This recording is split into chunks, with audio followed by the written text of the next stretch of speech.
Welcome to another video, the same every time, GCSE Maths, IGCSE Maths, looking at the questions that apart from the numbers are the same every time. You can learn how to do them, get yourself into the marks, get yourself into the grades. We're looking at expanding brackets and simplifying.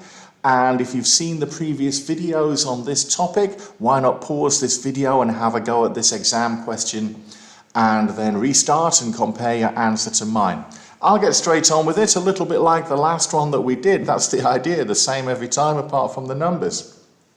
It is pretty much the same question, isn't it? Expand. So part A for 1 mark, expand means multiply. So we're multiplying everything inside the bracket by everything outside the bracket. So outside the bracket is x, and then the first term inside the bracket is also x, so I'm doing x multiplied by x, expand meaning multiply. X times x, of course, we should know that has a special way of writing it, x squared, x to the power 2. And then for the next term, outside the bracket is x, inside the bracket is plus 2, so plus 2 times x, well, that's just going to give me plus 2x. That was my positive 2 times by x plus 2x. So x squared plus 2x. That's a nice 1 mark, isn't it? Get yourself all the marks you can. They all add up, gets you into the grades. Part B, expand and simplify. So we have 2 sets of brackets here. We have to expand each bracket and then we have to simplify our answer. So first set of brackets, outside the bracket we've got 3 and the first term inside the bracket is the y, so 3 times y, well, that's just a 3y. And then the next term inside the bracket is a plus 2, so 3 times plus 2, 3 times positive 2, that's going to give me a positive 6. I have to write down the plus sign.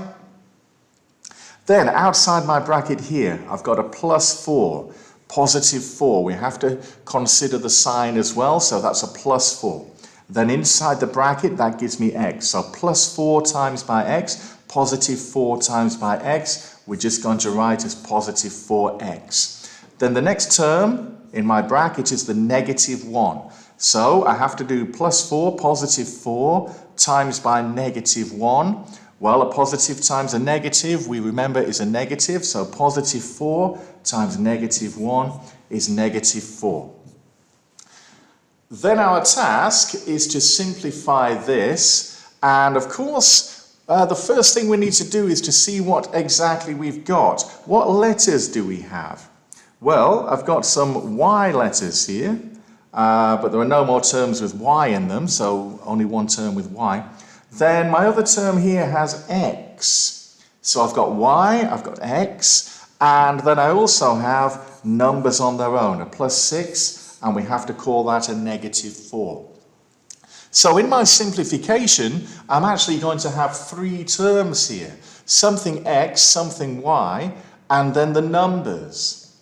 Right, the x and the y, we can't put them together into one piece because they are different things. So usually we work in alphabetical order and then the numbers. So I just ask, how many x do I have here? Well, it's 4x. It's positive 4x or plus 4x. But since I'm writing down the x first, I don't really need to write down the sign. So it's just 4x. And then I've got 3y. Well, in this case, 3y is a positive 3y. And since I'm continuing with my final answer here, I do need the positive sign, the plus sign for the 3y. I can't just write it down. There has to be something in between the 4x and the 3y. So that's a 4x, that's a 3y, and then the numbers, I've got plus 6, starting at plus 6 on my number line, positive 6, then take away 4 will take me to positive 2. So a plus 2 is the last term there in my expand and simplify. So there we are, 3 marks for that one. Same every time, get yourself into the marks, get yourself into the grades. If the video was useful to you, then please press the like button. Please also subscribe to the channel because that's useful to us. Thank you very much for watching. I will be back in the next video.